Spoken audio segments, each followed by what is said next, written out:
오늘 우리는 산속으로 자연의 향기와 고요 속으로 걸음을 옮깁니다. 법정 스님께서 들려주시는 산에는 꽃이 피내는 단순한 산 이야기만이 아닙니다.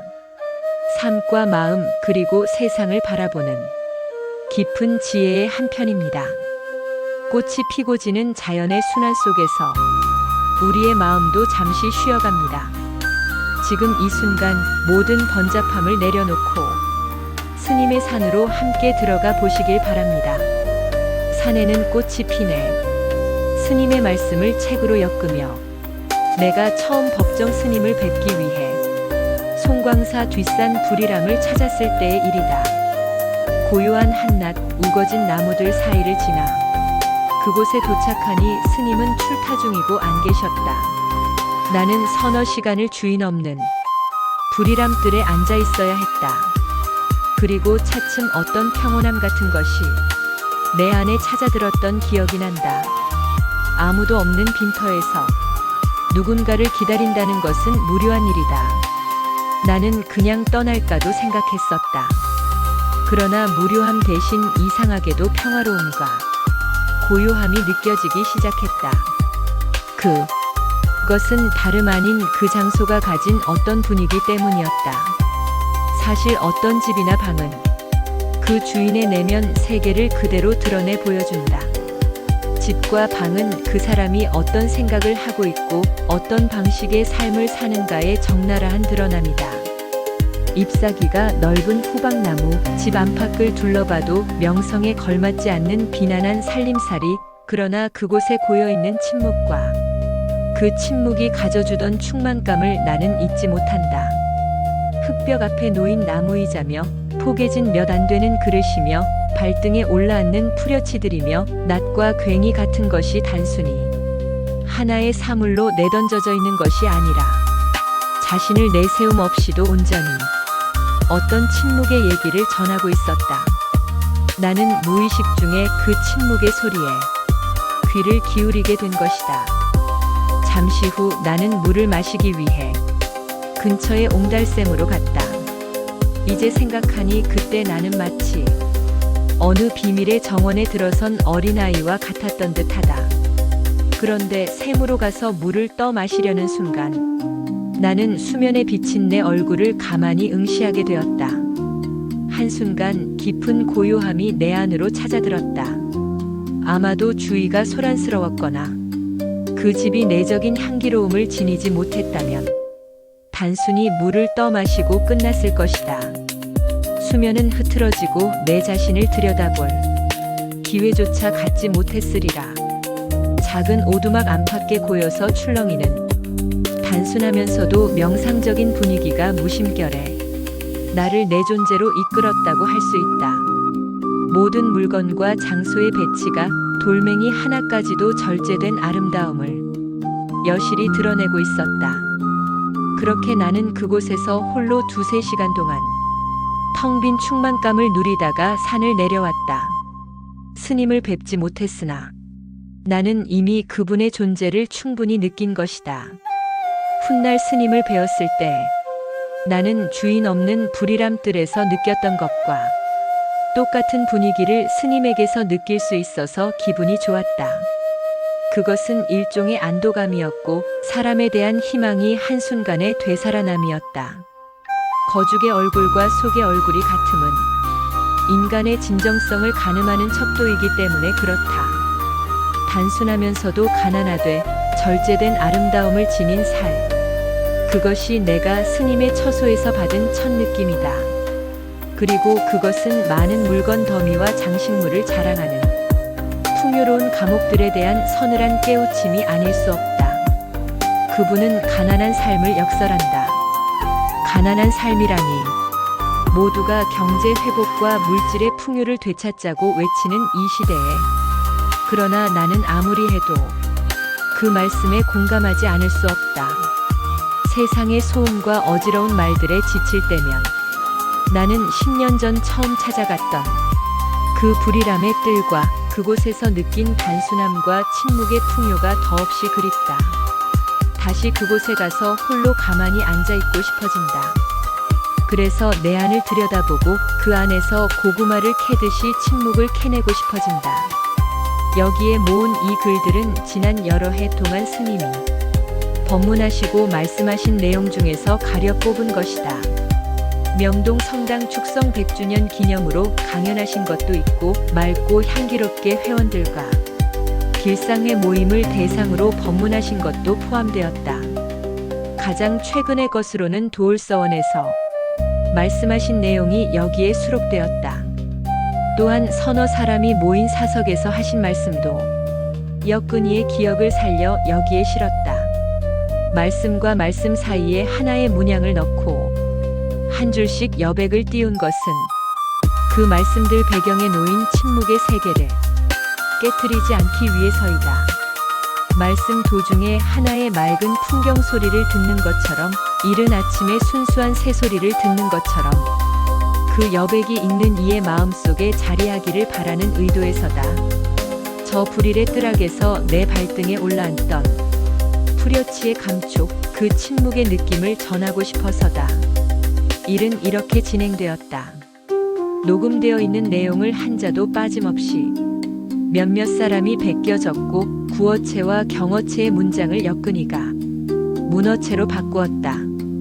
그러나 그 과정에서 단어나 표현법을 문학적으로 바꿔 꾸미지는 않았다. 그 대부분이 스님의 육성 그대로임을 여기에 밝혀둔다.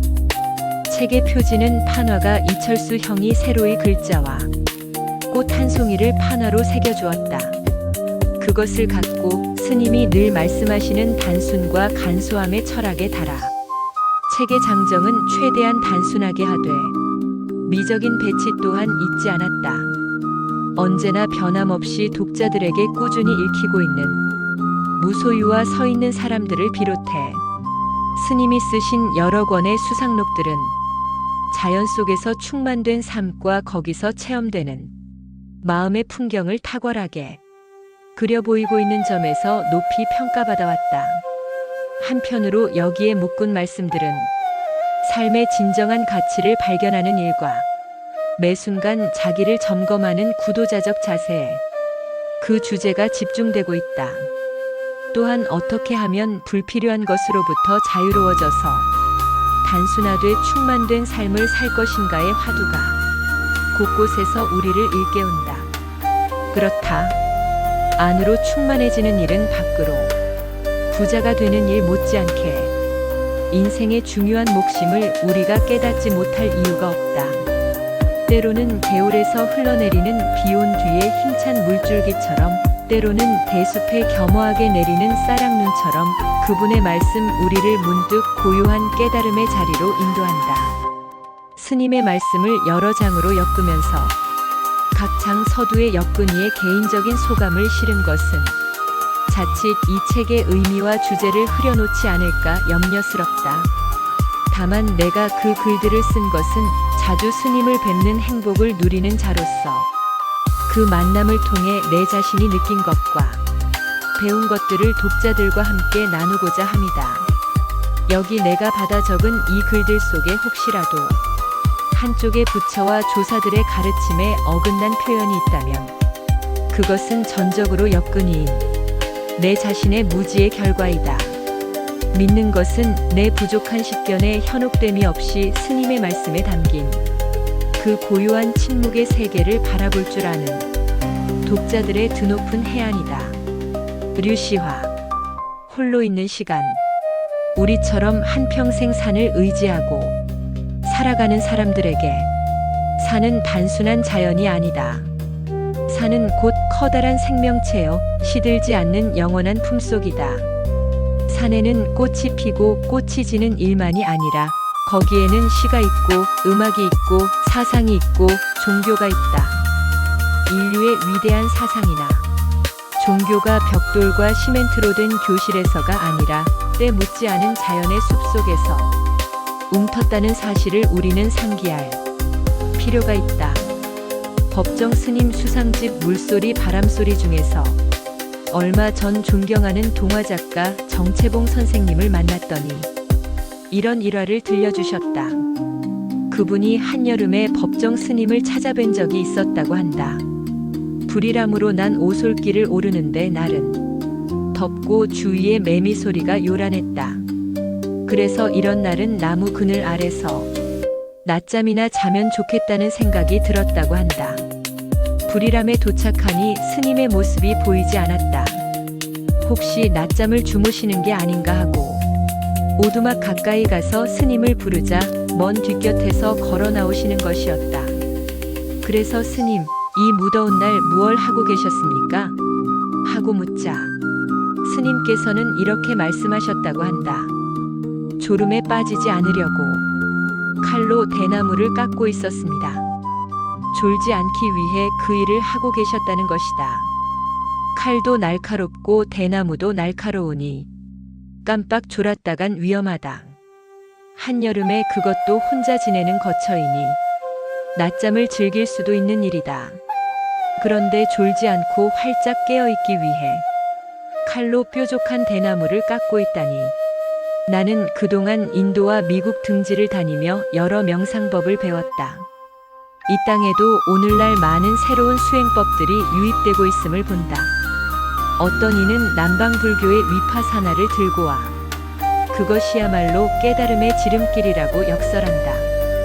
그러나 우리가 마냥 졸음에 빠져 삶을 무가치하게 보내는 것은 방편의 부족에서 오는 것이라고는 생각되지 않는다. 오히려 매 순간 자신을 점검하지 않기 때문이 아니겠는가. 세상과 타협하는 일보다 더 경계해야 할 일은 자기 자신과 타협하는 일이라고 나는 들었다. 스님의 그 대나무 깎는 일화는 두고두고 내게 경책이 되었다. 대나무만 보면 그 일화가 생각났다. 스님을 홀로 사는 즐거움을 말씀하시지만 그것이 얼마만큼이나 스스로 자신의 매서운 스승 노릇을 해야 하는 일인가를 이 일화가 말해주고 있기 때문이다. 저 중국의 선승앙산을 깨달음을 얻은 뒤에도 부엌에서 계속 일을 했다고 하지 않은가. 그 이유를 묻는 스승에게 앙산을 대답하고 있다. 저는 지금 소가 채소밭으로 달려가지 않도록 고삐를 힘껏 잡아당기고 있는 중입니다. 진정한 자유가 내적 절제에 있음을 말해주는 일화이다. 법정 스님의 대나무 깎는 일화도 그것과 마찬가지 속뜻으로 내 귀에 들린다. 스님은 또 어느 사석에서 말씀하신 적이 있다. 나는 줄곧 혼자 살고 있다. 그러니 내가 나를 감시하지 않는다면 어떻게 수행이 되겠는가? 홀로 살면서도 나는 아침 저녁 예불을 빼놓지 않는다. 하루를 걸으면 한 달을 거르게 되기 때문이다. 그렇게 되면 삶 자체가 흐트러져 버린다. 명상과 수행의 궁극적인 목표가 자유의 획득에 있음은 두말할 필요가 없다. 그러나 진정한 내적 자유를 품기 위해서는 거듭된 자기 점검이 필요함을 도끼로 얼음을 깨고 물을 길어와야 하는 스님의 홀로 사는 삶이 일깨우고 있다. 여건이 홀로 있는 시간. 내가 사는 곳은 겨울이면 영하 20도를 오르내린다. 지대가 높고 또 개울가라 무척 춥다. 대관령이 영하 몇 도라고 일기예보가 나가는 걸 보면 내가 사는 곳이 대개 4, 5도 더 낮은 듯하다. 얼음이 두꺼워해서 물을 길어올 때는 얼음을 깨야만 한다. 깨고 나면 또 금방 얼어붙는다.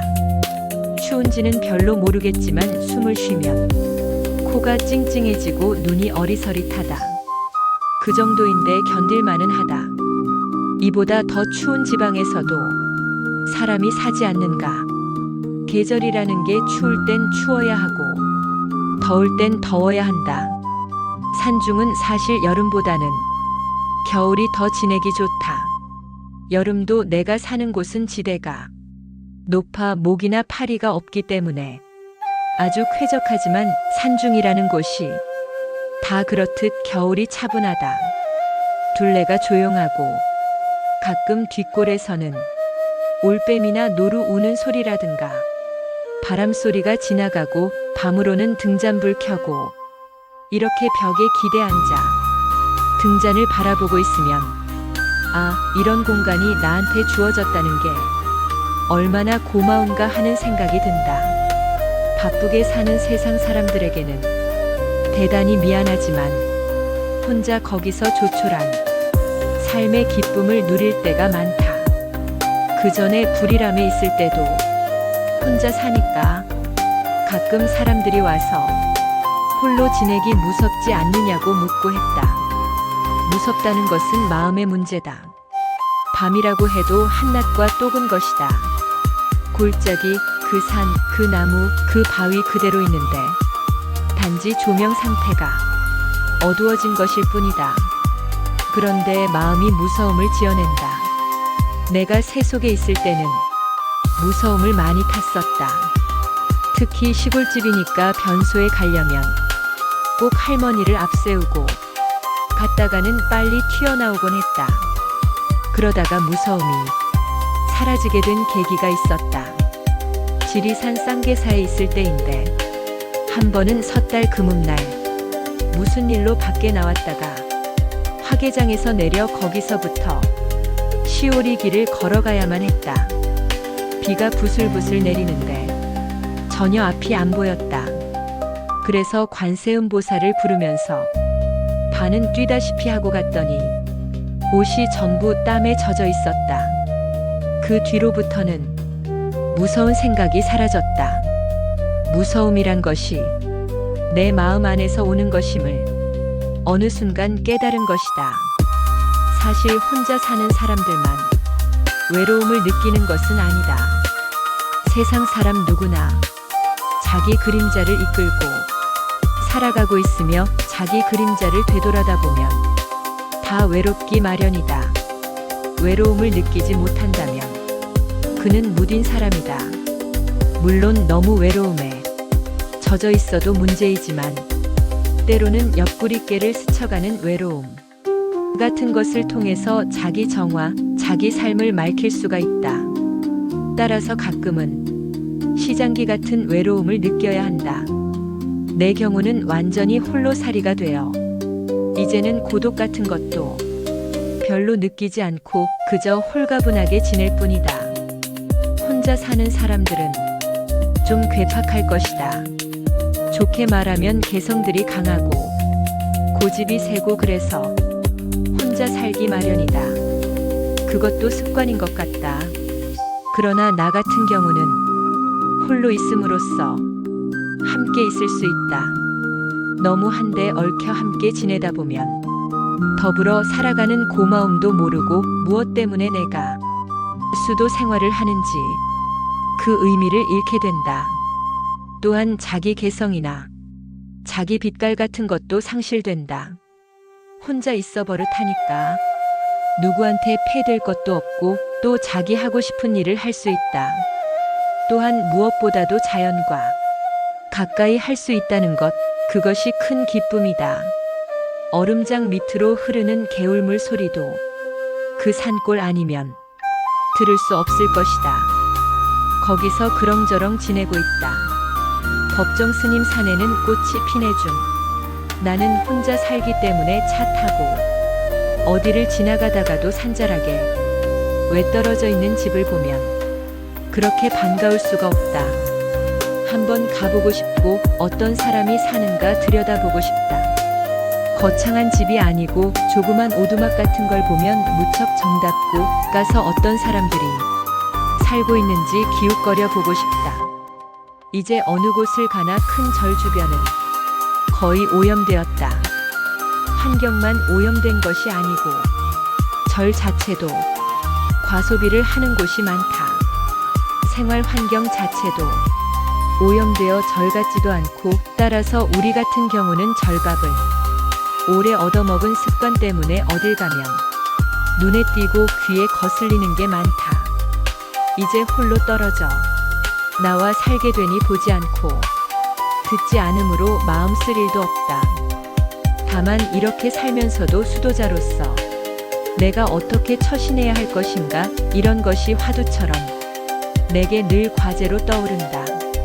자연이든 사람이든 세상이든 다 마음에서 시작된 것이다. 마음이 진정한 인간의 마음으로서 맑고 투명하다면 그 그림자인 세상도 맑고 투명해진다. 세상에서 온갖 사건, 사고와 비리들이 일어나는 것은 인간의 마음이 순화되지 않았기 때문이다. 그야말로 맑고 향기롭지 못하기 때문에 그렇게 된 것이다. 꼭 불교 신자가 아니라도 자기 존재에 대한 그때그때의 물음, 나는 누구인가, 어떤 것이 내 온전한 마음인가 거듭거듭 물음으로써 삶이 조금씩 개선되고 삶의 질도 달라진다. 우리가 너무 외부적인 것, 외향적인 것, 표피적인 것 이런 데만 관심을 갖다 보니까 마음이 황폐해졌다. 옛날보다는 훨씬 많이 갖고 있으면서도 마음들은 더 허전하고 갈피를 잡지 못한다. 현대 문명의 해독제는 자연밖에 없다. 인간이 마지막으로 기댈 때가 자연이다. 자연은 인간 존재와 격리된 별개의 세계가 아니다. 크게 보면 우주 자체가 커다란 생명체이며 자연은 생명체의 본질이다. 따라서 우리는 그 자연의 한 부분이다. 우리가 커다란 우주 생명체의 한 부분이라는 것을 알게 되면 자연을 함부로 망가뜨릴 수 없다.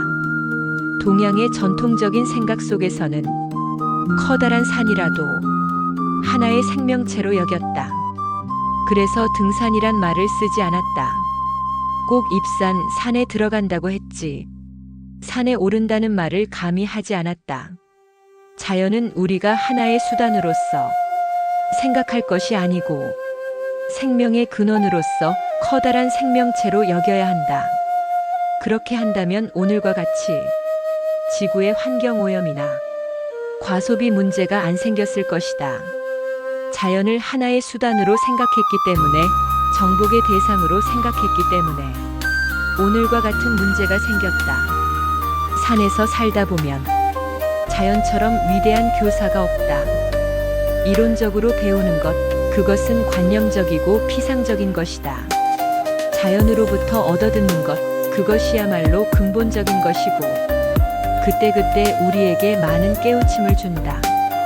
또 자연은 태양과 물과 바람과 나무는 아무 보상도 바라지 않고 무상으로 준다. 우리는 그걸 감사하게 받았으면서 활용해야 하는데 그것을 허물고 더럽히는 데 문제가 있다.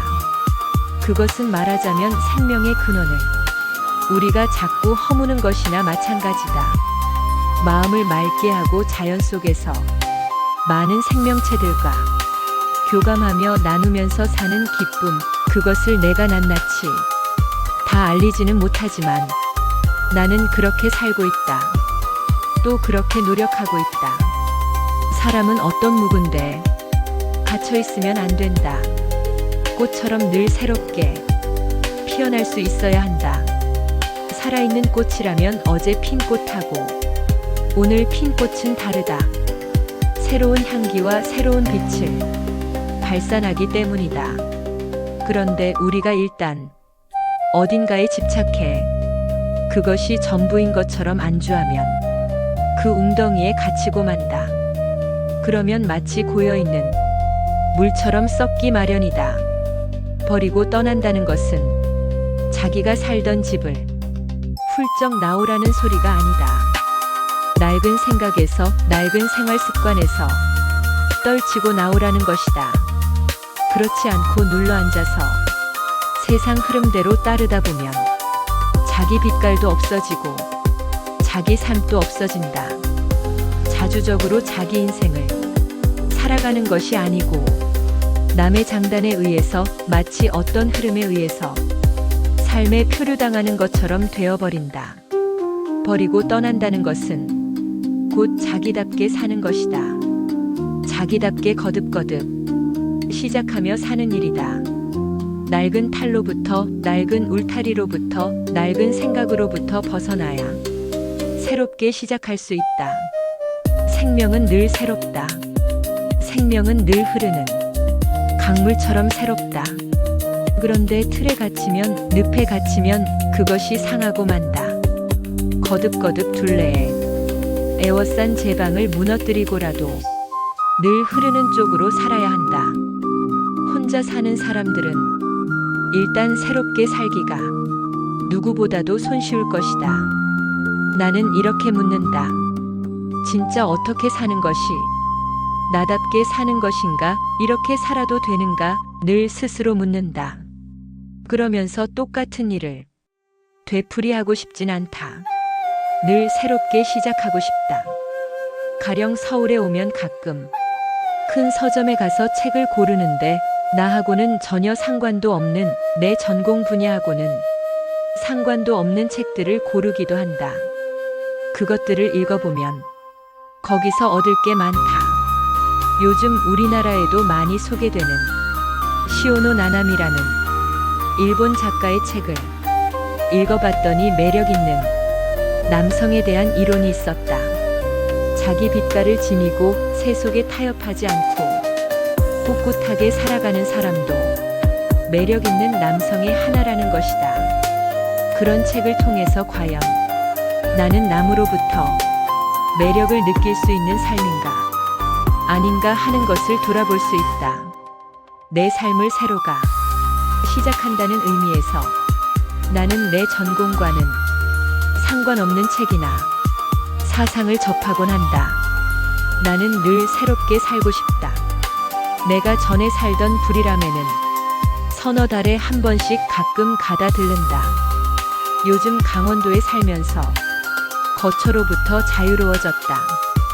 지금 살고 있는 곳은 전기도 안 들어오고 전화도 없는데 그전 내 성격 같아서는 길을 쓰고라도 전기를 끌어들였을 것이다. 그렇게 되면 거기서 사는 의미가 없다. 어딜 가나 전기는 있다. 또 일단 전기가 들어와 보라. 이제 냉장고다, 텔레비전이다, 오디오다, 비디오다, 그 밖에 무슨 빵 굽는 기계다, 세탁기다, 이게 다 곁들여 올 것 아닌가. 그렇게 되면 그런 산중에서 사는 의미가 없어진다. 그래서 요즘에 와서는 나이가 들어가는 탓인지 몰라도 주어진 여건을 그대로 받아들이는 것, 그대로 수용하는 쪽으로 돌아가고 있다. 불편하다는 것, 그것이 좋은 것이다.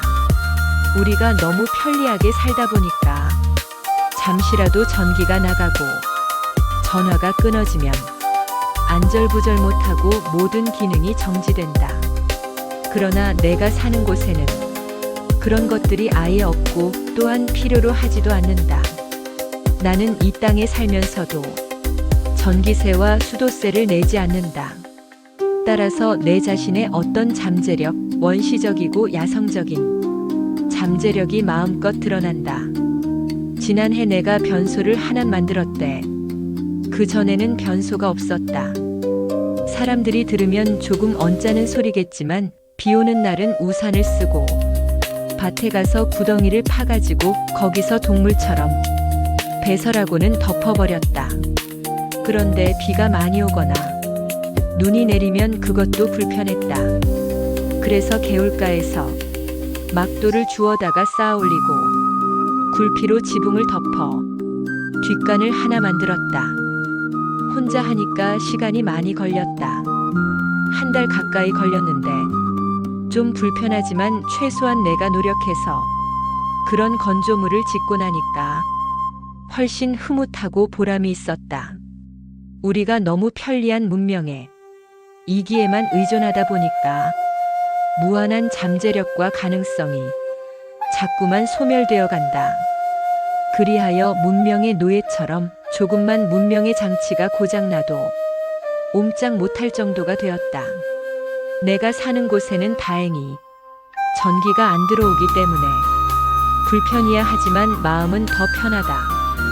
전에는 촛불을 켰는데 겨울에는 외풍의 초가 팔락거려서 요샌 램프를 켠다. 저녁 끝에 램프를 켜고 벽에 등을 기대고 앉아 그 불꽃을 바라보고 있으면 세월이 고개를 넘는 것 같은 소리를 듣게 된다. 그런데 만일 전기가 들어오고 여러 가지 편리한 장치가 있다면 그걸 누리지 못할 것이다. 행복이란 무엇인가? 밖에서 오는 행복도 있겠지만 안에서 향기처럼 꽃향기처럼 피어나는 것이 진정한 행복이다. 그것은 많고 큰 데서 오는 것이 아니고 지극히 사소하고 아주 조그마한 데서 찾아온다. 조그만 것에서 잔잔한 기쁨이나 고마움 같은 것을 누릴 때 그것이 행복이다. 너무 문명의 이기에 의존하지 말고 때로는 밤에 텔레비전도 다 끄고 전기불도 끄고 촛불이라도 한번 켜보라. 그러면 산중은 아니더라도 산중의 그윽함을 간접적으로라도 누릴 수가 있다. 또한 가족들끼리 아니면 한두 사람이라도 조촐한 녹차를 마시면서 잔잔한 얘기를 나눌 수 있다면 거기서 또한 삶의 향기가 피어나올 수 있다. 때로는 전화도 내려놓고 신문도 보지 말고 단 10분이든 30분이든 허리를 바짝 펴고 벽을 보고 앉아서 나는 누구인가 물어보라. 이렇게 스스로 묻는 속에서 근원적인 삶의 뿌리 같은 것을 확인할 수 있다. 문명의 커다란 이기로부터 벗어나 하루 한순간만이라도 순수하게 홀로 있는 시간을 갖는다면 삶의 질이 달라질 것이다. 나눔의 삶을 살아야 한다. 물질적인 것만이 아니고 따뜻한 말을 나눈다든가 눈매를 나눈다든가 일을 나눈다든가 아니면 시간을 함께 나눈다든가 함께 살고 있는 공동체와의 유대가 절대적으로 필요하다. 나누는 기쁨이 없다면 사는 기쁨도 없다. 시간적으로나 공간적으로 외떨어져 독립되어 있다 하더라도 나누는 기쁨이 없다면 그건 사는 것이 아니다. 아무리 가난해도 마음이 있는 한다 나눌 것은 있다. 근원적인 마음을 나눌 때 물질적인 것은 자연히 그림자처럼 따라온다. 그렇게 함으로써 내 자신이 더 풍요로워질 수 있다. 세속적인 계산법으로는 나눠 가질수록 내 잔고가 줄어들 것 같지만 출세관적인 입장에서는 나눌수록 더 풍요로워진다. 내가 사는 곳에는 눈이 많이 쌓이면 짐승들이 먹이를 찾아서 내려온다. 그래서 내가 콩이나 빵부스러기 같은 먹을 걸 놓아준다. 박새가 더러우는데 박새한테는 좁쌀이 필요하니까 장에서 사다가 주고 있다. 고구마도 짐승들과 같이 먹는다. 나도 먹고 그놈들도 먹는다. 밤에 잘 때는 이 아이들이 물 찾아 개울로 내려온다. 눈 쌓인 데 보면 개울가에 발자국이 있다. 토끼 발자국도 있고 노루 발자국도 있고 멧돼지 발자국도 있다. 물을 찾아오는 것이다. 그래서 내가 그 아이들을 위해서 해질녘에 도끼로 얼음을 깨고 물구멍을 만들어 둔다. 물구멍을 하나만 두면 그냥 얼어버리기 때문에 숨구멍을 서너 군데 만들어 놓으면 공기가 통해 잘 얼지 않는다. 그것도 굳이 말하자면 내게는 나눠 갖는 큰 기쁨이다. 나눔이란 누군가에게 끝없는 관심을 기울이는 일이다. 소유의 비좁은 골방. 산다는 것은 끊임없이 자기 자신을 창조하는 일. 그 누구도 아닌 자신이 자신에게 자신을 만들어준다. 이 창조의 노력이 멎을 때 나무건 사람이건 늙음과 질병과 죽음이 온다. 겉으로 보기에 나무들은 표정을 잃은 채 덤덤히 서 있는 것 같지만 안으로는 잠시도 창조의 일손을 멈추지 않는다. 땅의 은밀한 말씀에 귀 기울이면서 새 봄의 싹을 마련하고 있는 것이다. 시절 인연이 오면 안으로 다스리던 생명력을 대지 위에 활짝 펼쳐 보일 것이다. 얼마 전 서울의 명동 성당에서 법정 스님을 초청해 카톨릭 신도들과 수도자들이 모인 자리에서 법문을 들었다. 명동 성당이 세워진 지 100년을 기념하기 위해 열린 강연회였다. 불교 수행자가 그 설교단에 올라 법문을 한 것은 그때가 최초의 일이었다. 그 자리에서 스님은 이렇게 말문을 여셨다. 방금 신부님께서 말씀하셨듯이 제 자신도 더러 수녀원에 가서 강론한 적은 있지만 이런 큰 성당에서 말하게 된 기회는 오늘이 처음입니다. 저를 오늘 이 자리에 초대해 주신 명동 성당 측에 감사 말씀드리고 성당이 축성된 지 올해가 100돌 되는 해에 저와 같은 사람을 이런 자리에 서게 해주신 천주님의 뜻에 거듭 감사드립니다. 그러자 청중들 사이에서 환호와 박수가 터져 나왔다. 그 자리에 있던 나 역시 잔잔한 감동이 느껴졌다. 두 종교의 만남이라는 거죽의 일이 아니더라도 십자가 앞에 서 계신 스님의 모습은 보는 이들에게 많은 감흥을 불러일으키기에 충분했다. 내가 알기로 스님은 그동안 어떤 거국적인 종교계의 기도회나 합동 모임에도 참석하신 적이 없으시다. 그분은 다시 태어난다 해도 그런 형식적인 자리에 얼굴을 내미실 분이 아니다.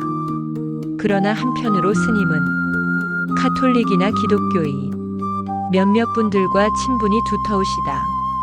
오랜 세월을 장익 주교님과 만나오면서 두 분 사이의 복장의 차이뿐 다른 차이는 아무것도 없다고 말씀하신다. 장안의 언론이 떠들썩했지만 서울의 길상사계원식에 김수환 추기경이 참석해 불상 앞에서 축사를 읽으신 것도 따라서 우연한 일이 아니었다. 그것에 대한 화답으로 스님은 그해 크리스마스의 성탄절 축하 메시지를 보내셨다. 스님은 프란치스코 성인의 살아간 모습을 좋아하셔서 자주 언급하신다. 사막 교부의 일화들도 곧잘 인용하신다.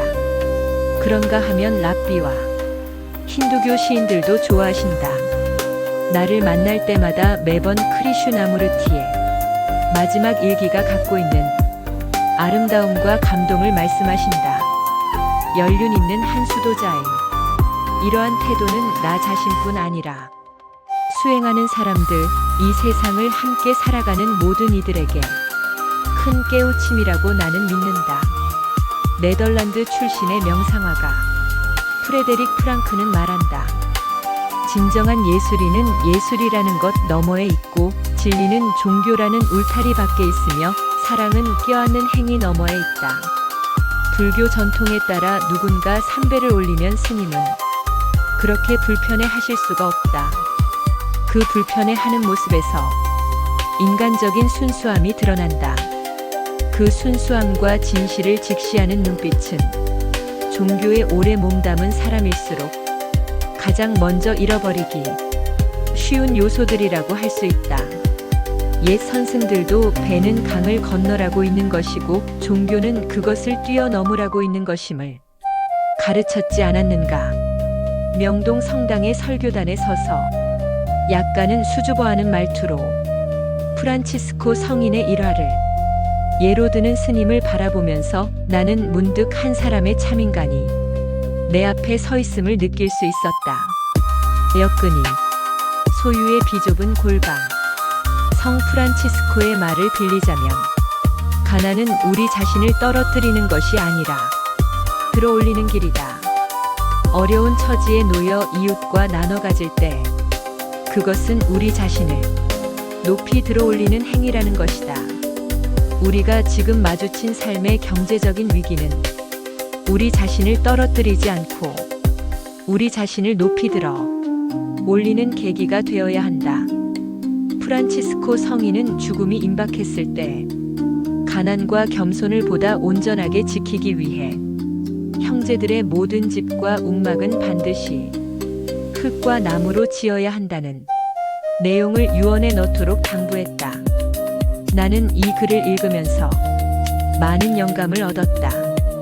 동서고금을 물을 것 없이 그 시대와 후세에까지 모범이 된 신앙인들은 가난과 어려움 속에서 믿음의 꽃을 피우고 그 열매를 맺었다. 불교 경전에도 보면 수도자는 먼저 가난해야 한다고 적혀 있다.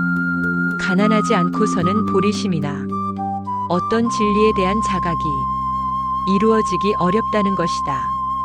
주어진 가난은 우리가 극복해야 할 과제이지만 스스로 선택한 맑은 가난, 즉 청비는 절제된 아름다움이며 삶의 미덕이다. 풍요 속에서는 사람이 타락하기 쉽다.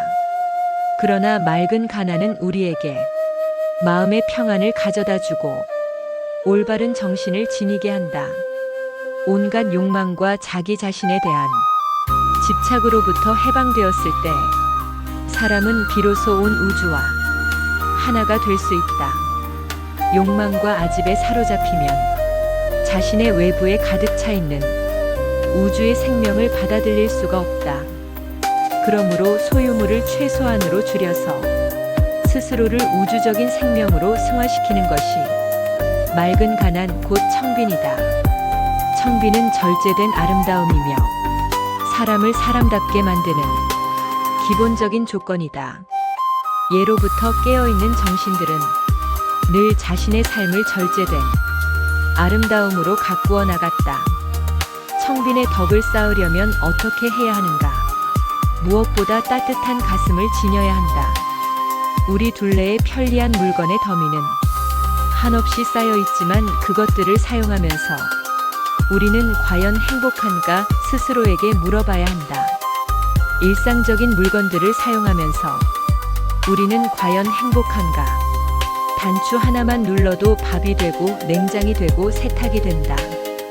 이렇게 편리한 연장을 쓰면서 과연 우리는 얼마만큼 행복을 느끼고 있는가? 그런 사실에 대해 고마움을 느끼고 있는가? 사람은 머리만 갖고는 제대로 살 수 없는 존재이다. 머리의 회전만을 중시하는 세상은 더없이 냉혹하고 차갑다. 이 사회는 머리만이 존재할 뿐 따뜻한 가슴이 끼어들 틈이 없다. 보라. 온갖 종류의 부정과 비리, 사기와 속임수 그 밑바탕에는 간교한 머리가 작용하고 있다. 심장은 그런데 관여하지 않는다. 가슴은 그런 일에 관계하지 않는다. 사람을 뽑는 대학에서 머리만 중시하는 것은 문제가 있다.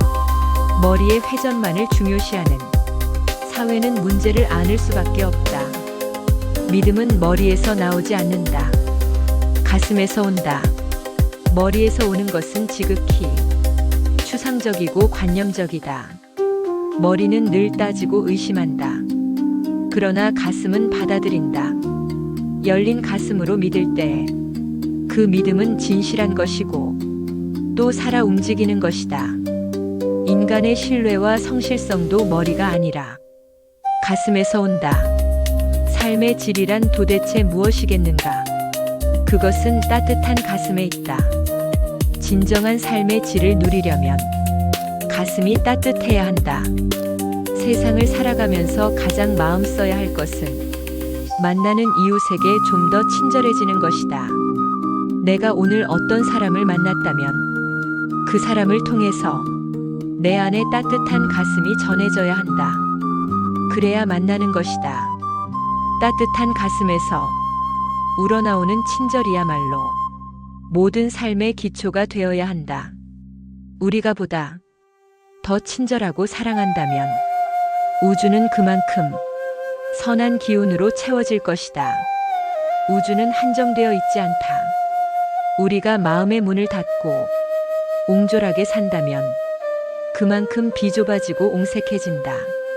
마음을 활짝 열고 누군가에게 친절하고 사랑한다면 그만큼 자기 자신이 선한 기운으로 활짝 열리게 되는 것이다. 누군가를 기쁘게 해주면 내 자신이 기뻐지고 누군가를 언짢게 하거나 괴롭히면 내 자신이 괴로워진다. 이것이 바로 마음의 메아리이다. 마음의 뿌리는 하나이기 때문에 그렇다. 따뜻한 가슴을 지녀야 청빈의 덕이 자란다. 우리가 불행한 것은 경제적인 결핍 때문이 아니다. 따뜻한 가슴이 없기 때문에 불행해지는 것이다. 청빈의 덕을 쌓으려면 만족할 줄 알아야 한다. 마하트마 간디는 이런 말을 하고 있다. 이 세상은 우리의 필요를 위해서는 풍요롭지만 탐욕을 위해서는 궁핍한 곳이다. 환경학자들은 21세기까지 이 지구가 이대로 존속할 수 있을까? 없을까를 염려하고 있다. 한정된 자원을 우리 시대에 와서 너무도 탐욕스럽게 고갈시키고 있기 때문이다. 오늘날 우리는 이전에 비해 얼마나 풍요롭게 살고 있는가? 그러면서도 안으로 정신적으로 얼마나 궁핍한가. 30년 전 우리는 연탄 몇 장만 들여놓아도 쌀 몇 대만 가지고도 행복할 수 있었다. 삶에 대해 고마워할 줄 알았다. 그러나 지금은 그보다 훨씬 많은 것을 차지하고 살면서도 그러한 행복을 누릴 수가 없다. 그것은 필요한 것과 불필요한 것을 가릴 줄 모르기 때문이다. 행복의 비결은 필요한 것을 얼마나 갖고 있는가가 아니라 불필요한 것에서 얼마나 자유로워져 있는가 하는 것이다. 옛말에 위에 견주면 모자라고 아래에 견주면 남는다는 말이 있다. 이 말은 행복을 찾는 오묘한 방법이 어디에 있는지를 깨우쳐주고 있다. 안으로 충만해지는 일은 밖으로 부자가 되는 일에 못지않게 인생의 중요한 몫이다. 인간은 안으로 충만할 수 있어야 한다. 우리가 아무 잡념 없이 기도를 올릴 때 자연히 마음이 넉넉해지는 것을 느낀다. 그때는 삶의 고민 같은 것이 끼어들지 않는다. 내 마음이 넉넉하고 충만하기 때문이다. 2세기 남쪽 인도에 살았던 대승 불교학자인 용수가 한 친구에게 보낸 편지에 이런 구절이 있다. 문맥으로 볼 때 아마도 그 친구가 부자였는데 도둑을 맞았던 것 같다.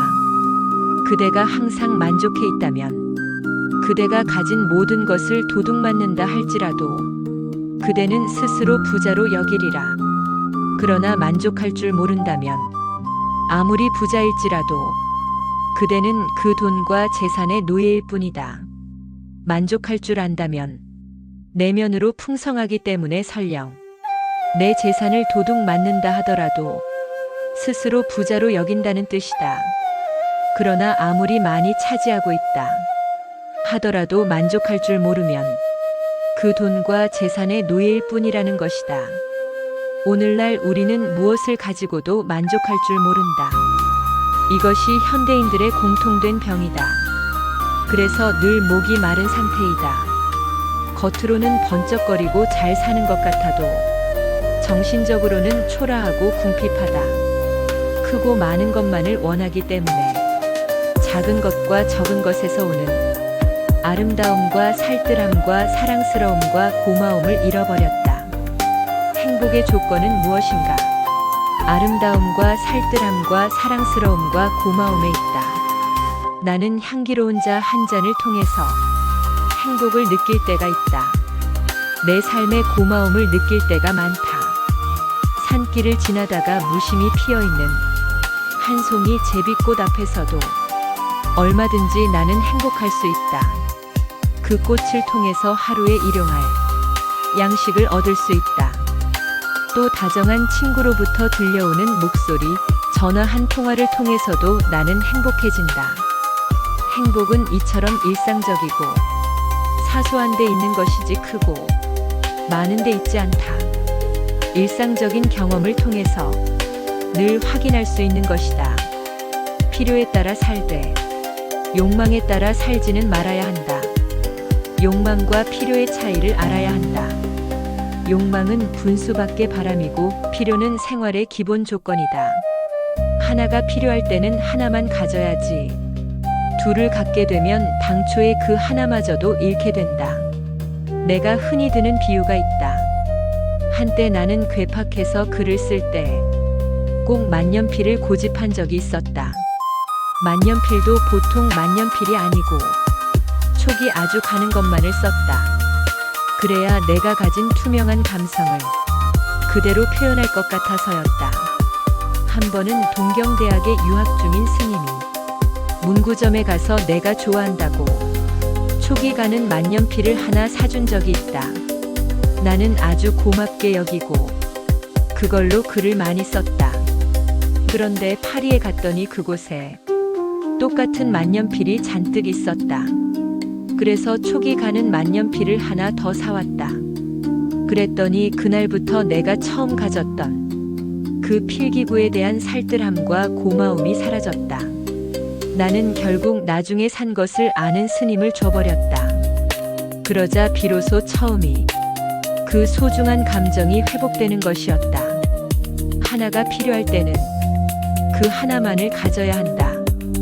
물건에 집착하면 그 물건이 인간 존재보다 훨씬 중요한 것이 된다. 그것은 흔히 경험하는 일이다. 비싼 물건을 사다 놓고 좋아하다가 그것이 깨지거나 사라졌다고 상상해보라. 그러면 큰일이 난 것처럼 소란을 피운다. 물건은 도구이다. 살아가면서 필요한 생활 도구이다. 생활 도구로 쓰지 않고 물건을 반다지 위나 어디에 모셔놓으면 그건 도구가 아니다. 인간을 제한하는 소유물에 사로잡히면 소유의 비좁은 골방에 갇혀서 정신의 문이 열리지 않는다. 작은 것과 적은 것으로서 만족할 줄 알아야 한다. 그것이 청빈의 덕이다. 청빈의 덕을 쌓으려면 단순하고 간소하게 살아야 한다. 내가 가끔 인터뷰할 때 스님의 소원은 무엇입니까? 라는 질문을 받는다. 내 개인적인 소원은 보다 단순하고 조다 간소하게 사는 것이다. 나는 내가 사는 집의 부엌 벽에다 보다 단순하고 보다 간소하게라는 낙서를 해놓았다. 단순함과 간소함이 곧 본질적인 세계이다. 불필요한 것들을 다 덜어내고 꼭 있어야 할 것과 있어야 되는 것으로만 이루어진 어떤 결정체 같은 것, 그것이 단순과 간소이다. 꼭 있어야 되는 것으로 이루어진 복잡한 것을 다 소화하고 난 다음에 어떤 궁극적인 경지이다. 단순함이란 그림으로 치면 수묵화의 경지이다. 먹으로 그린 수묵화. 이 빛깔 저 빛깔 다 써보다가 마지막에 가서는 먹으로 하지 않는가. 그 먹은 한 가지 빛이 아니다. 그 속엔 모든 빛이 다 갖춰져 있다. 또 다른 명상적인 표현으로 하자면 그것은 침묵의 세계이다. 텅 빈 공의 세계이다. 단순과 간소는 다른 말로 하면 침묵의 세계이다. 또한 텅 빈 공의 세계이다. 텅 빈 충만의 경지이다. 여백과 공간의 아름다움이 이 단순과 간소에 있다.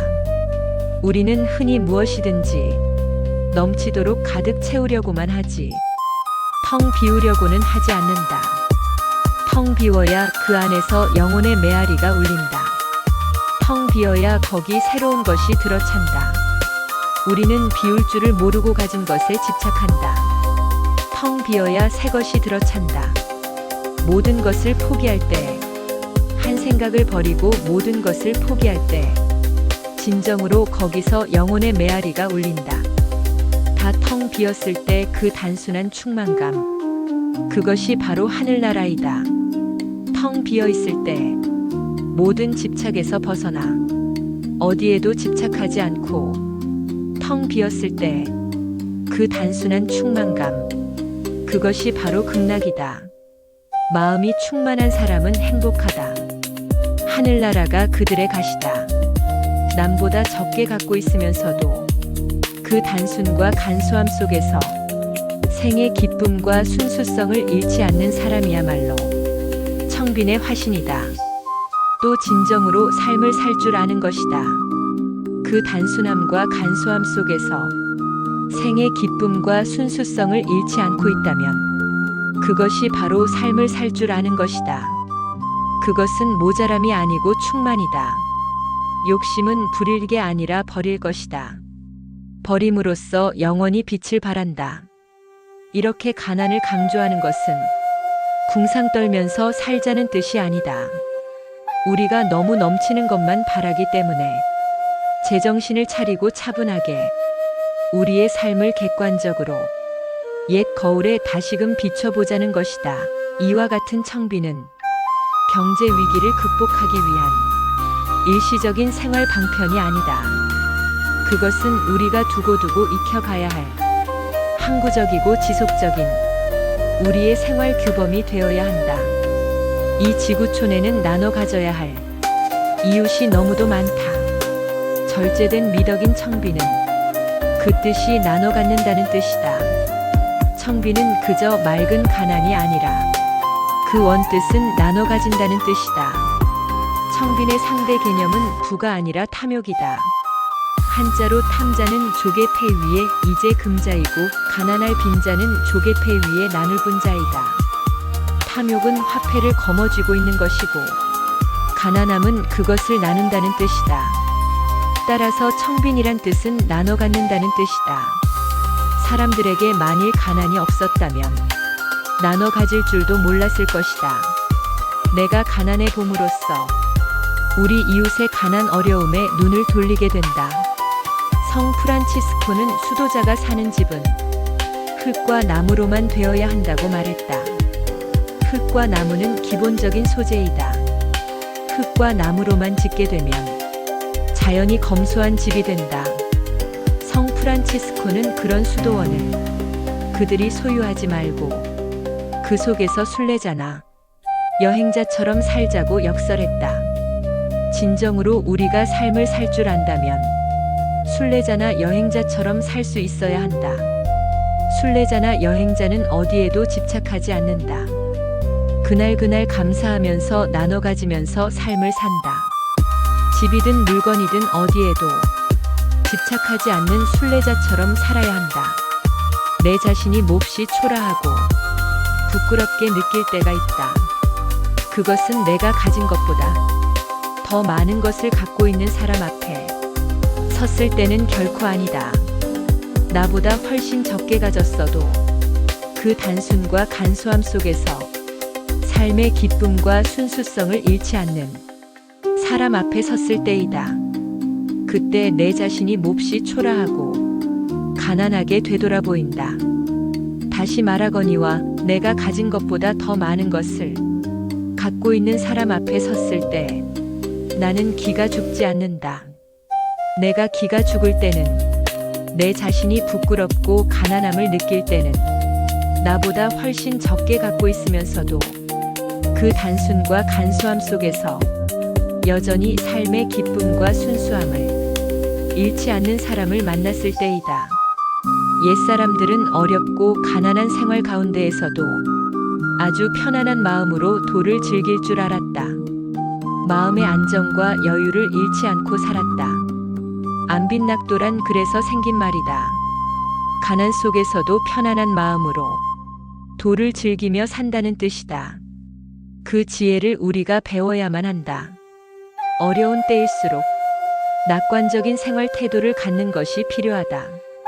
어떤 명상서적을 읽어보면 우주의 기운은 자력과 같아서 우리가 어두운 마음을 지니고 있으면 어두운 기운이 몰려온다고 적혀 있다. 우리가 밝은 마음을 지니고 긍정적이고 낙관적으로 살면 밝은 기운이 밀려온다는 것이다. 일리가 있는 말이다. 누구에게나 삶의 고민이 있다. 그것이 그 삶의 무게이다. 그것이 그 삶의 빛깔이다. 우리는 이 세상에 태어날 때 한 물건도 갖고 오지 않았다. 그렇기 때문에 가난한들 무슨 손해가 있겠는가? 내가 태어날 때 아무것도 갖고 오지 않았는데 가난한들 손해될 게 무엇인가? 또 살 만큼 살다 이 세상을 하직할 때 아무것도 가져갈 수 없다. 죽을 때 부유한들 무슨 이익이 되겠는가? 내 것이 어디 있는가? 우리는 이 우주의 선물을, 신이 주신 선물을 잠시 맡아서 관리하는 것일 뿐이다. 그 기간이 끝나거나 관리를 잘못하면 곧바로 회수당한다. 이것이 우주의 리듬이다. 내가 좋아하는 옛 시조가 있다. 10년을 경영하여 초가 3간 지어내니 나 한 칸 달 한 칸에 청풍 한 칸 맡겨두고 강산은 들릴 데 없으니 둘러보고 보리라. 요즘은 뚝딱하면 하루아침에 다 지어내는데 10년을 벼르고 별러 그것도 초가 3칸을 지었다는 것이다. 나 혼자 살기 위해 지은 것도 아니다. 나는 그 중에서 한 칸만 차지하면 되는 것이다. 나 한 칸 달 한 칸에 맑은 바람에게도 나머지 한 칸을 주었다. 집이 비좁으니까 강과 산을 들여놓을 수가 없었다. 그래서 주위에 둘러보고 두겠다는 것이다. 이런 시조야말로 청빈의 절제된 아름다움을 노래한 것이다. 문명은 사람을 병들게 한다. 그렇지만 자연은 사람을 소생시켜준다. 사람을 거듭나게 한다. 자연과 더불어 살 때 사람은 시들지 않고 삶의 기쁨을 누릴 수 있다. 어떤 선사는 그의 오두막을 두고 이렇게 노래한다. 벽이 무너져 남북이 트이고 추녀가 성그러 하늘이 가깝다. 쓸쓸하다고 말하지 말게. 바람을 맞이하고 달을 먼저 본다네. 집이 다 허물어지고 낡았기 때문에 바람을 맞이하고 달을 먼저 보는 즐거움을 누릴 수 있다는 것이다. 집이 낡아 추녀 벗겨진 지붕 사이로 하늘이 다 보이자 사람들이 와서 을씨년스럽고 말한다. 그러나 이 선사는 말하고 있다. 쓸쓸하다고 말하지 말게. 집이 다 허물어진 덕분에 달을 먼저 볼 수 있지 않은가. 스스로 선택한 청비는 단순한 가난이 아니라 삶의 어떤 운치이다. 세상이 달라지기를 바란다면 우리들 한 사람 한 사람의 모습이 달라져야 한다. 내 자신부터 달라져야 한다. 한 사람 한 사람의 삶의 모습이 달라져야 한다. 그래야만 세상이 달라진다. 내 자신이 세상의 일부이기 때문이다. 우리들 한 사람 한 사람이 세상이 일부이다. 우리 앞에는 항상 오르막길과 내리막길이 놓여 있다. 이 중에서 하나를 선택해야 한다.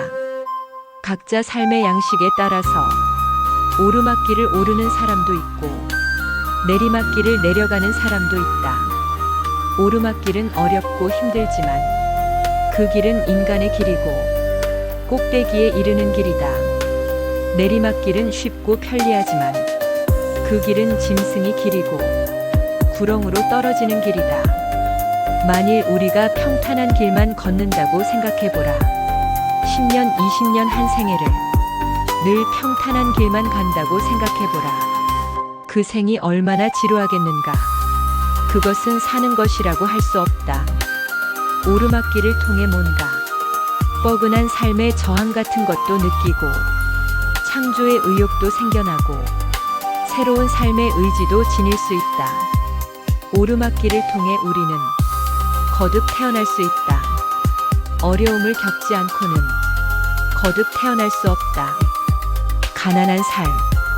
산에서 살아보면 누구나 아는 일이지만 겨울철이면 나무들이 많이 꺾이고 만다. 모진 비바람에도 끄떡 않던 아름드리 나무들이 꿋꿋하게 고집스럽기만 하던 그 소나무들이 눈이 내려 덮이면 꺾이게 된다. 깊은 밤 이 골짝 저 골짝에서 나무들이 꺾이는 메아리가 울려올 때 우리들은 잠을 이룰 수가 없다. 정정한 나무들이 부드러운 것에 넘어지는 그 의미 때문일까? 산은 한겨울이 지나면 앓고 난 얼굴처럼 수척하다. 법정 스님 수상집 영혼의 모험 중에서 10년 전 내가 법정 스님을 뵈러 불이람으로 찾아갔던 것은 사실 어떤 깨달음의 말씀이나 진리의 가르침을 듣기 위해서가 아니었다. 나는 이미 인도와 외국의 여러 가르침들로 머리가 포화 상태였고 사실 무지의 문제가 아니라 과다한 지식의 문제에 걸려 넘어지고 있었다. 이제까지 해오던 명상서적 번역일도 그만둘까 하는 생각마저 들었다. 그런 상황에서 나는 문득 차를 타고 남도 지방에 내려갔고 발길을 그분의 처소로 돌린 것이다. 경지를 시험하기 위한 선문답이나 심도 깊은 사상 철학을 논하기 위해 그 무더운 여름날에 그곳까지 찾아간 것은 물론 아니었다. 나는 다만 오두막 옆 밭둑에 서 계신 스님의 모습이나 방문 앞 섬돌에 놓인 그분의 신발 정도를 한번 보고 싶었을 따름이다. 한 인간이 가진 존재와 향기를 직접적으로 경험하고자 한 것이다. 유태교 신비학파의 한 수도자는 이렇게 고백하고 있다. 내가 메즈리치의 늙은 랍비를 찾아갔던 것은 그에게서 율법을 배우고자 함이 아니었고 다만 그가 신발끈을 매는 것을 구경하기 위해서였다. 스님께서도 어느 글에선가 운문사에 다녀오신 뒤 그곳의 섬돌 위에 놓여있던 130켤레의 흰 고무신들을 인상 깊게 적으신 적이 있다. 어찌 보면 100마디의 설법이나 현명한 발언보다 문 앞에 놓인 그분의 신발 한 켤레가 더 많은 속내 이야기를 전할 수 있다. 그동안도 그렇고 이 책을 엮으면서도 여러 차례 스님을 뵙는 자리에서 나는 사실 그분으로부터 어떤 삶의 지혜로운 경구나 깨달음의 설교를 장황하게 들은 적이 한 번도 없다. 오히려 그분이 들고 다니는 오래된 가방, 겨울이면 쓰시는 낡은 털모자, 정구화처럼 생긴 검은색의 단순한 신발로부터 더 많은 걸 느낀다. 한 번은 서울 길상사에서 오셔서 식사를 하시고는 반찬의 많은 가짓수와 풍성함을 지적하셨다. 사실 그다지 많은 음식이 아니었다. 그리고 누군가 요즘 절에서는 다 이렇게 먹는다고 하자 그분은 세상의 절이 모든 절이 그렇다 해도 이곳에서는 그렇게 하지 말아야 한다고 단호히 못 박으셨다. 인간은 최소한 얼마만큼을 소유해야 인간으로 살아갈 수 있을까? 또 역설적으로 얼마만큼 이상을 소유하면 인간성을 상실하게 되는 걸까? 스님을 만나면 이 매우 중요한 질문에 대한 살아있는 척도를 보는 듯하다. 랍비의 신발끈 얘기를 했던 그 수도자는 자신의 스승을 가리켜 이렇게 말했다. 보라, 저기 경전과 율법보다도 더 살아있는 경전이 오고 있지 않은가. 감히 말하자면 오늘날 우리에게 넘쳐나는 것은 경전과 율법이며 우리에게 턱없이 부족한 것은 그 경전과 율법이 그대로 실천된 삶이지 않은가. 여건이 가난한 삶, 아기 예수의 탄생이 오늘 우리에게 어떤 의미가 있는지 함께 생각해 볼 기회입니다. 탄생은 한 생명의 시작일 뿐 아니라 낡은 것으로부터 벗어남이기도 합니다. 가난한 자와 버림받은 자들 곁에 계셨던 그분 자신이 이 세상에서 가장 가난하고 버림받은 자임을 우리는 상기해야 합니다. 우리 사회가 지금 당면하고 있는 온갖 시련과 고통 그리고 갈등과 분열은 어디서 온 것일까요? 그 누구도 아닌 우리들 자신이 뿌려서 거두고 있는 분수밖의 욕심, 바로 그 열매입니다. 우리는 다시 태어나야 합니다. 낡은 껍질을 벗고 새롭게 움터야 합니다.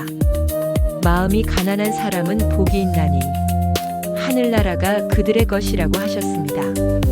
우리는 이 세상에 아무것도 가지고 오지 않았고 또한 아무것도 가지고 갈 수 없습니다. 본래 무임을 마음의 문이 열려야 그 안에서 영혼의 메아리가 울립니다. 오늘 우리 곁에 오신 하느님의 아들께 비옵니다. 마음속 깊이 좌절의 상처를 입은 이들에게 위로를 주시고 오만해지기 쉬운 이들이 겸손과 포용의 덕을 지니도록 깨우쳐 주소서. 그리고 이 나라가 지금 겪고 있는 시련과 고통에서 하루빨리 벗어나 사람답게 살아갈 수 있도록 이끌어 주소서. 아멘성탄 메시지 중에서 나는 이 길상사가 가난한 절이 되었으면 좋겠다고 생각합니다.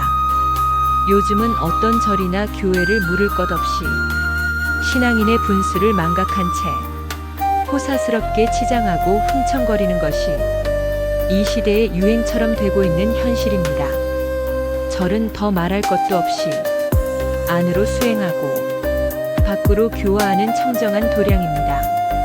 진정한 수행과 교화는 호사스러움과 흥청거림에서는 결코 이루어질 수 없습니다. 풍요 속에서는 사람이 병들기 쉽지만 맑은 가난은 우리에게 마음의 평화를 이루게 하고 올바른 정신을 지니게 합니다. 이 길상사는 가난한 절이면서도 맑고 향기로운 도량이 되었으면 합니다. 불자들만이 아니라 누구나 부담 없이 드나들면서 마음의 평안과 삶의 지혜를 나눌 수 있었으면 합니다. 길상사계원 법문에서 신앙생활은 끝없는 복습이다. 신앙생활에는 예습이 없다. 하루하루 정진하고 익히는 복습이다. 영적인 체험은 복습의 과정을 통해 얻어진다. 종교적인 체험이란 하루하루 비슷하게 되풀이되는 복습의 과정을 통해서 얻어진다. 복습은 단순한 반복이 아니라 새로운 시작이다. 어제의 정진은 어제로서 끝나고 오늘은 오늘대로 새로운 시작인 것이다. 우리가 사는 이 세상을 사바세계라고 한다. 사바세계가 무슨 뜻인가? 그것은 산스크리트에서 온 것으로 우리말로 하자면 참고 견뎌나가는 세상이란 뜻이다. 우리가 사는 세계는 참는 땅이라는 것이다. 참고 견디면서 살아가는 세상이기 때문에 거기에 삶의 묘미가 있다. 모든 것이 우리 뜻대로 된다면 좋을 것 같지만 그렇게 되면 삶의 묘미는 사라진다. 이 몸이라는 것은 물, 불, 공기, 흙 네 가지로 이루어졌다. 또 인간의 존재는 반야심경에 나오듯 온, 곧 색수상행식, 물질적 요소와 정신적 요소가 합쳐져 만들어진 유기적 존재이다. 본래부터 있었던 게 아니라 어떤 인연이 다 이런 형상을 갖추고 나온 것이다. 또 인연이 닿으면 흩어지고 만다. 그렇기 때문에 이 몸 자체가 무상한 것이다. 늘 변하는 것이다. 어느 것도 고정되어 있지 않다. 나를 오랜만에 본 신도나 스님들은 아이고 스님도 이제 많이 늙으셨네요 한다. 중이라고 안 늙는 재간이 있겠는가? 부처도 생로병사라 하지 않았는가? 그것이 우주의 질서이다. 그러나 영혼에는 생로병사가 없다.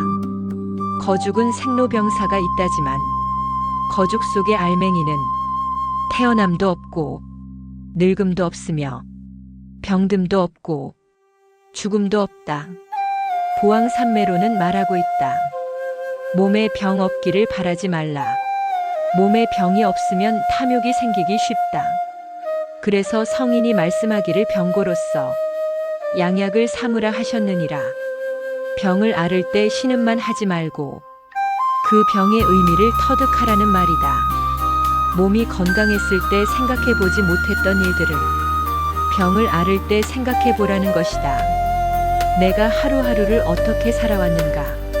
내게 주어진 인생을 어떻게 살아왔는가?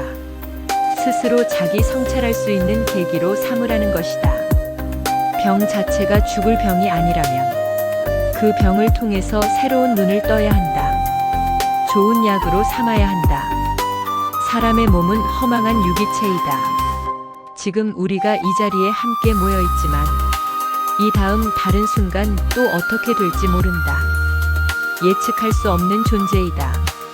본래 그런 것이다. 그러므로 이 몸 가지고 늘 건강하기를 바라지 말라고 보왕산매로는 일깨우고 있다. 이 말은 즉 건강했을 때, 내게 건강이 주어졌을 때 살라는 뜻이다. 허송세월하지 말라는 것이다. 인생을 무가치한 곳에 쏟아버리지 말라는 뜻이다. 오늘날 우리는 얼마나 허약한가. 옛날 농사짓고 살던 흙을 딛고 살던 시절에는 흙으로부터 많은 기운을 받아들일 수 있었다. 흙의 교훈을 몸소 익힐 수가 있었다. 그래서 그렇게 허약하지 않았다.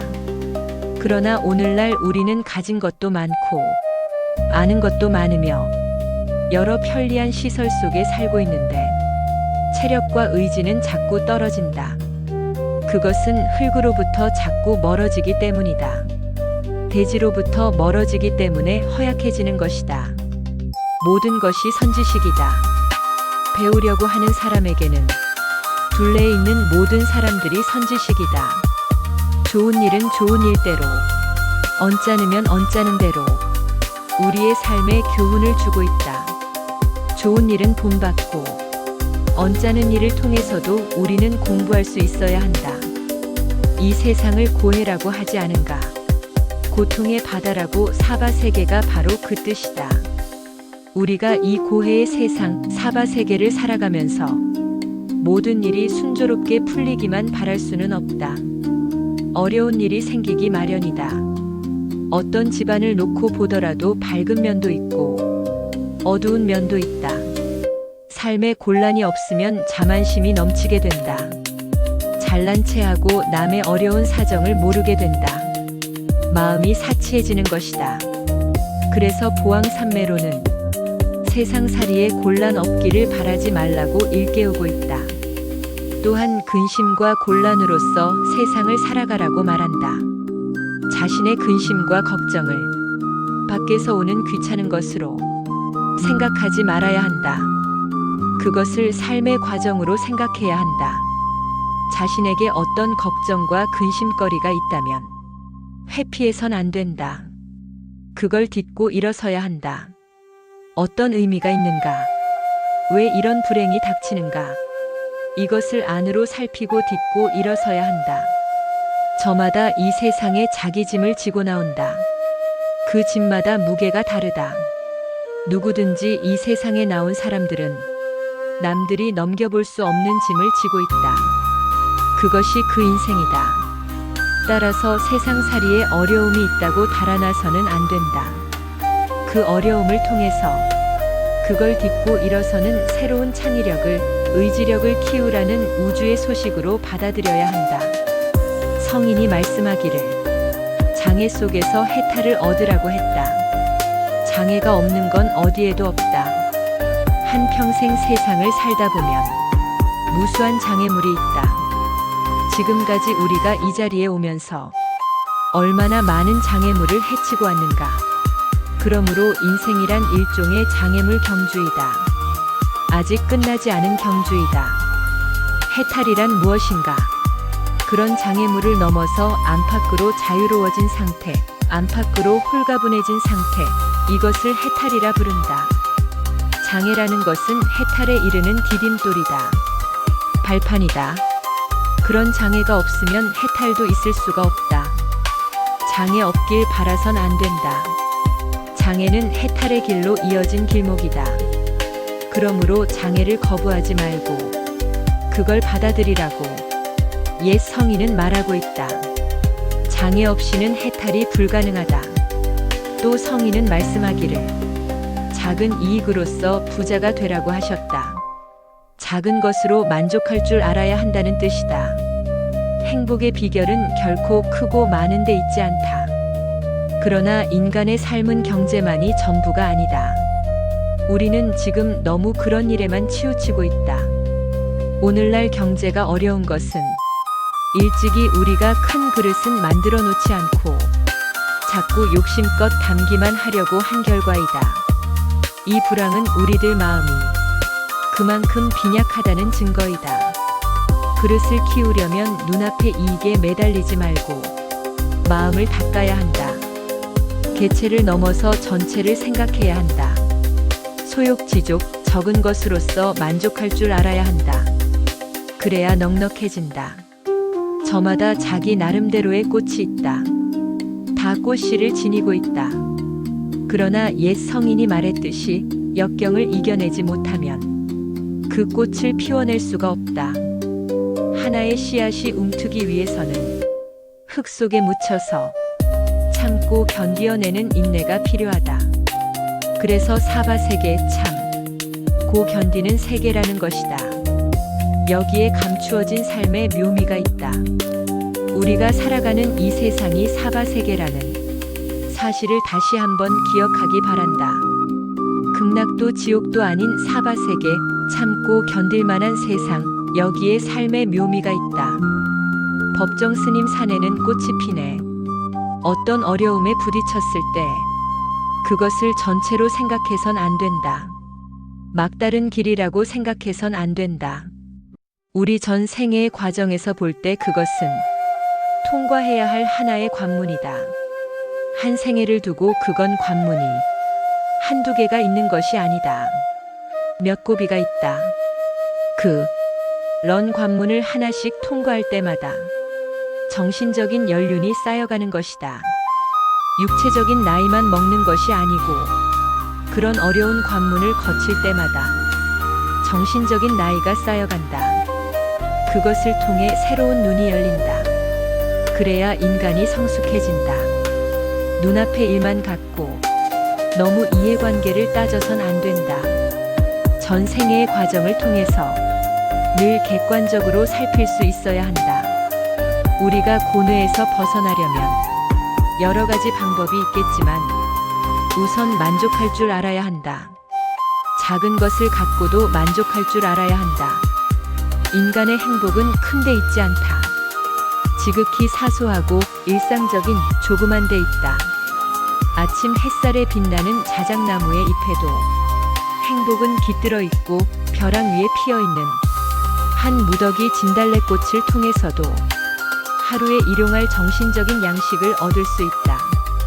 지극히 사소하고 일상적인 것 속에 행복의 씨앗이 들어있다. 빈 마음으로 그걸 느낄 수 있어야 한다. 처음에 우리가 이 책의 제목으로 삼았던 것은 이것이었다. 바로 지금이지 그때가 따로 있는 것이 아니다. 오늘 스님의 말씀과 산속 꽃들의 향기 속에서 잠시 머물렀던 고요한 시간, 여러분의 마음에도 평온이 깃들었기를 바랍니다. 꽃이 피고 지는 자연의 리듬 속에서 삶의 순간들을 조용히 되새기며 내일을 맞이하시길 바랍니다. 스님의 가르침과 함께한 이 산속 시간은 우리 마음의 잔잔한 울림으로 남아 일상의 길 위에서도 스스로를 지켜주는 힘이 될 것입니다. 감사합니다.